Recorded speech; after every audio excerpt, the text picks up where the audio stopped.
Everyone, আজকে আমি আলোচনা করব কোন উপাধি কোন কবি পেয়েছিল। তো চলো দেখা যাক। বিশ্বকবি কে পেয়েছিল? কবি রবীন্দ্রনাথ ঠাকুর।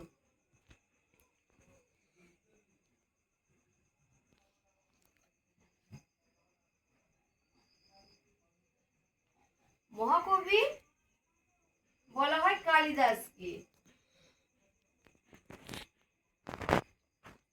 ছন্দে জাদুকর বলা হয় সত্যেন্দ্রনাথ দত্ত। গুপ্ত কবি ঈশ্বর গুপ্ত।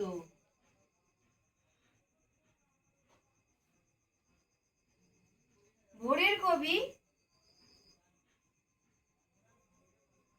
বিহারীলাল চক্রবর্তী। কথাশিল্পী